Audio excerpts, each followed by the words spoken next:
تین لوگوں کو اللہ تعالی جنت سے محروم رکھے گا۔ وہ کون سے تین اعمال ہیں جو انسان کو جنت سے دور رکھیں گے؟ یقیناً آپ اور ہم بھی یہ عمل کر رہے ہیں، اسی لیے ہم رزق کی تنگی اور مشکلات میں آ گئے ہیں۔ وہ تین لوگ کون سے ہیں جو جنت میں نہیں جا سکیں گے؟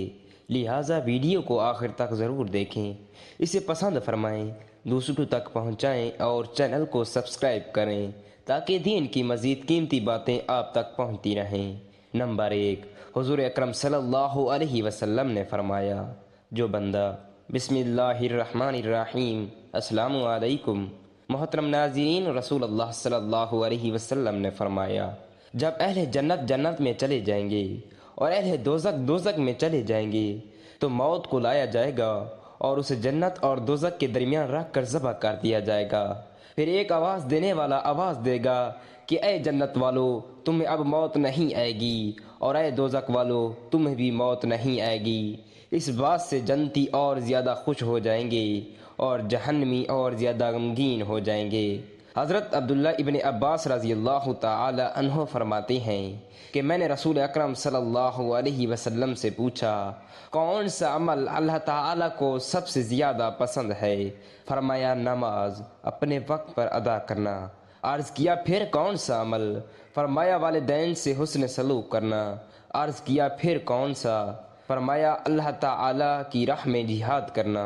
حضرت عبداللہ ابن مسعود رضی اللہ تعالی عنہ فرماتے ہیں کہ مجھے رسول اللہ صلی اللہ علیہ وسلم نے ان کلمات کی تعلیم فرمائی، اگر میں حضور صلی اللہ علیہ وسلم سے زیادہ طلب کرتا تو وہ مجھے اس سے بھی زیادہ عطا فرماتے۔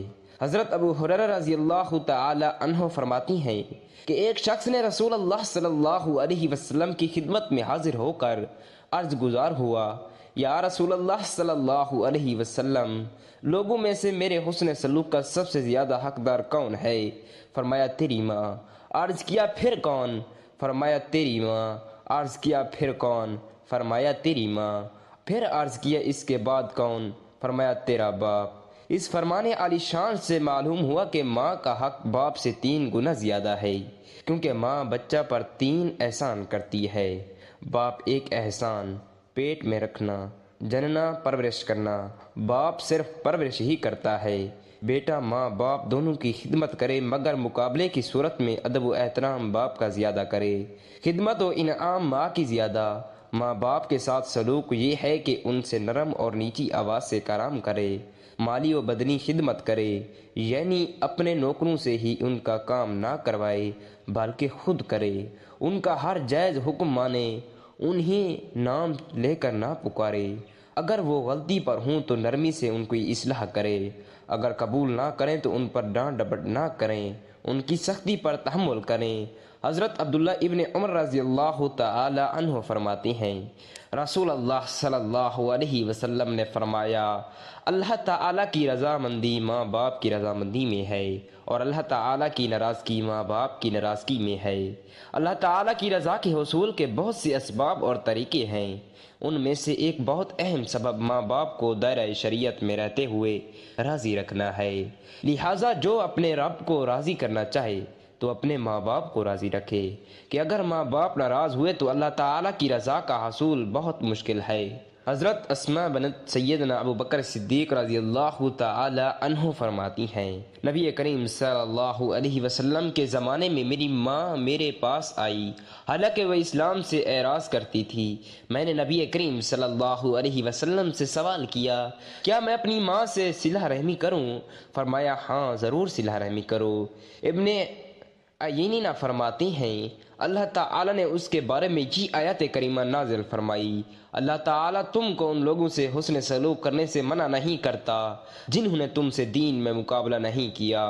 معلوم ہوا کہ کافر و مشرک ماں باپ کی بھی خدمت اولاد پر لازم ہے۔ فقہا فرماتے ہیں کہ مشرک باپ کو بت خانے لے نہ جائے، مگر جہاں وہ پہنچ چکا ہے تو وہ وہاں سے گھر لے آئے، کہ لے جانے میں بت پرستی پر مدد ہے اور لے آنے میں خدمت ہے۔ دوسرے عزیز و اقارب دار بھی اگر مشرک ہوں، کافر ہوں، مگر محتاج ہوں تو ان کی مالی خدمت کرے۔ حضرت عبداللہ بن عبداللہ رضی اللہ تعالی عنہ فرماتے ہیں کہ ایک شخص نبی کریم صلی اللہ علیہ وسلم کی خدمت میں حاضر ہوا۔ عرض کیا یا رسول اللہ صلی اللہ علیہ وسلم، ایک بہت بڑا گناہ سرزد ہو گیا ہے، کیا میرے لیے توبہ ہے؟ حضور صلی اللہ علیہ وسلم نے فرمایا کیا تیری والدہ ہے؟ اس نے عرض کیا نہیں۔ فرمایا کیا تیرا خالہ ہے؟ اس نے عرض کیا جی ہاں۔ نبی کریم صلی اللہ علیہ وسلم نے فرمایا اپنی خالہ سے حسن سلوک کرے، اس کی خدمت کرو، تابعداری کرو، اللہ تعالیٰ تیرے گناہ معاف فرما دے گا۔ حضرت ابن عباس رضی اللہ تعالی عنہ فرماتی ہیں کہ ان کے پاس ایک شخص حاضر ہوا اور اس نے فرمایا کہ میں نے ایک عورت کو نکاح کا پیغام بھیجا تو اس نے میرے ساتھ نکاح کرنے سے انکار کر دیا، اور دوسرے شخص نے نکاح کا پیغام بھیجا تو اس نے نکاح کرنا پسند کر لیا۔ مجھے اس پر غیرت آئی تو میں نے اس عورت کو قتل کر دیا، کیا میری توبہ کی کوئی صورت ہے؟ حضرت ابن عباس رضی اللہ تعالی عنہ نے فرمایا کیا تیری والدہ زندہ ہے؟ اس نے کہا نہیں۔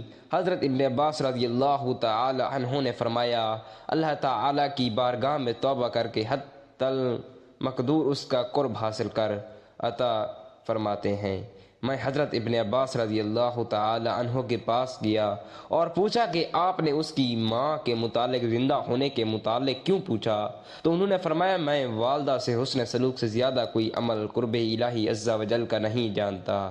ہر مسلمان یہ چاہتا ہے کہ مجھ سے جو گناہ سرزد ہو گئے ہیں اللہ تعالیٰ ان کو معاف فرما دے، میری بخشش ہو جائے۔ ان احادیث مبارکہ سے پتہ چلا اگر گناہ سرزد ہو جائیں تو اسے چاہیے کہ وہ سچے دل سے توبہ کرے اور خلوص دل سے ماں باپ کی خدمت کرتا رہے۔ انشاءاللہ عز و جل ماں باپ کی خدمت کی برکت سے بخش کی امید ہے۔ حضرت طلحہ رضی اللہ تعالی عنہ فرماتی ہیں ایک شخص نبی کریم صلی اللہ علیہ وسلم کی خدمت میں حاضر ہوا اور عرض کی یا رسول اللہ صلی اللہ علیہ وسلم، میں جہاد میں شریک ہونا چاہتا ہوں اور میں اس سلسلے میں آپ صلی اللہ علیہ وسلم کی اجازت لینے حاضر ہوا ہوں۔ نبی کریم صلی اللہ علیہ وسلم نے فرمایا کیا تیری والدہ زندہ ہے؟ اس نے عرض کیا جی ہاں۔ نبی کریم صلی اللہ علیہ وسلم نے فرمایا ہمیشہ اس کے قدموں سے چمٹے رہو کیونکہ اس کے قدموں میں جنت ہے۔ اس نے 3 بار عرض کی تو آپ صلی اللہ علیہ وسلم نے وہی جواب دیا۔ حضرت ابن عباس رضی اللہ تعالی عنہ سے روایت ہے کہ رسول اللہ صلی اللہ علیہ وسلم نے فرمایا جس مسلمان شخص نے اس حال میں صبح میں کی کہ وہ اپنے ماں باپ کے بارے میں اللہ عز و جل کا فرما بردار ہے، یعنی اللہ عز و جل سے جو والدین کے ساتھ حسن سلوک کا حکم فرمایا اس کی تعمیل کرتا ہے، تو اس نے اس حال میں صبح کی کہ اس کے لیے جنت کے دروازے کھلے ہیں۔ اگر والدین میں سے ایک زندہ ہے اور اس نے اس حال میں صبح کی کہ اس کے بارے میں اللہ عز و جل کا فرما بردار ہے تو ایک دروازہ کھلا ہوتا ہے، اور جس شخص کی صبح اس حال میں ہوئی کہ والدین کے بارے میں اللہ عز و جل کا نافرمان ہے، یعنی والدین کے حقوق واجبہ پورے نہیں کرتا، تو اس نے اس حال میں صبح کی کہ اس کے لیے دوزخ کے 2 دروازے کھلے ہیں۔ اگر والدین میں سے ایک زندہ ہے اور اس کے بارے میں اللہ عز و جل کا نافرمان، تو اس نے اس حال میں صبح کی کہ اس کے لیے دوزخ کا 1 دروازہ کھلا ہے۔ ایک شخص نے عرض کی کہ اگر والدین اس پر ظلم کریں، نبی کریم صلی اللہ علیہ وسلم نے فرمایا اگرچہ وہ اس پر ظلم کریں 3 مرتبہ فرمایا۔ اس حدیث مبارکہ میں والدین کے ساتھ حسن سلوک کی اہمیت و فضیلت کو پرزور الفاظ میں بیان کیا گیا ہے۔ اگرچہ ماں باپ ظلم کریں، ماریں، اولاد کا حق ادا نہ کریں، اولاد کے لیے ضروری ہے کہ وہ ہر حال میں ماں باپ کے ساتھ حسن سلوک کریں۔ اولاد کے لیے ہرگز جائز نہیں کہ وہ انتقاماً ماں باپ کی خدمت اور حسن سلوک ترک کر دے۔ اب وہ نادان غور کریں جو کہتی ہیں ہمارے ماں باپ نے ہمارے ساتھ اچھا سلوک نہیں کیا اسی لیے ہم ان سے اچھا سلوک نہیں کرتے۔ یاد رہے کہ اس کا مطلب ہے کہ میں ماں باپ کو ظلم کی اجازت دے دی گئی ہے۔ اگر ماں باپ ظلم کریں گے تو ظلم کا وبال ان پر پڑے گا، اور اگر اولاد کے حقوق پورے نہیں کریں گے تو اس کا بھی مواخذہ ہوگا۔ محترم ناظرین، آج کی ویڈیو میں ہم ان 3 افراد کے بارے میں بات کریں گے جن پر جنت حرام کر دی گئی ہے، جیسا کہ رسول اللہ صلی اللہ علیہ وسلم کی حدیث مبارکہ میں بیان کیا گیا ہے۔ یہ وہ اعمال ہیں جو نہ صرف آخرت میں انسان کے لیے خسارے کا باعث بنتی ہیں بلکہ دنیا میں بھی مشکلات اور مسائل کا ذریعہ بن جاتی ہیں۔ نمبر 1، ہمیشہ شراب پینے والا۔ شراب کو اسلام میں حرام قرار دیا گیا ہے کیونکہ یہ انسان کی عقل اور شعور کو مفلوج کر دیتی ہے، گناہوں کی طرف لے جاتی ہے اور اللہ تعالیٰ کی نافرمانی کی جڑ بنتی ہے۔ رسول اللہ صلی اللہ علیہ وسلم نے فرمایا، شراب تمام برائیوں کی جڑ ہے۔ جو شخص بار بار شراب پیتا ہے اور اس سے باز نہیں آتا وہ اللہ تعالیٰ کی ناراضگی کا مستحق ہوتا ہے اور اس کا جنت میں داخلہ ممنوع قرار دیا جاتا ہے۔ اسی لیے مسلمانوں کو چاہیے کہ وہ شراب سے مکمل اجتناب کریں اور توبہ کے ذریعے سے اپنی زندگی کو درست کریں۔ نمبر 2، والدین کا نافرمان۔ والدین کی فرما برداری اور ان کے ساتھ حسن سلوک کو اسلام میں سب سے بڑا نیک عمل قرار دیا گیا ہے۔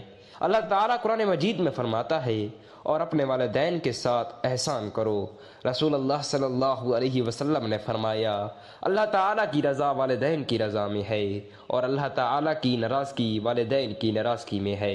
والدین کی نافرمانی، ان سے بدسلوکی یا ان کا دل دکھانا انسان کو اللہ تعالیٰ کی ناراضگی میں مبتلا کر دیتا ہے۔ ایسے شخص پر جنت حرام کر دی گئی ہے اور اس کا حساب سخت ہونا چاہیے۔ چاہے والدین ظلم کریں یا سختی کریں، اولاد کو ان کے ساتھ ہمیشہ نرمی اور حسن سلوک سے پیش آنا چاہیے۔ نمبر 3، احسان جتلانے والا۔